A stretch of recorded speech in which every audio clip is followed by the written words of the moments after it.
এবার ঈদেও হয়নি ফেরা ঘরে, প্রিয়জন ছাড়া ঈদ কাটে মোর একলা অচিনপুরে। নিঃসঙ্গতা কুরে কুরে খায় তবুও মুখে হাসি, আমি যে প্রবাসী, আমি যে প্রবাসী।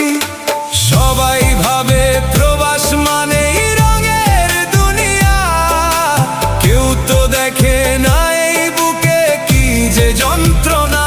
তবুও ভালো থাকুক তারা যাদের আমি ভালোবাসি, আমি যে প্রবাসী।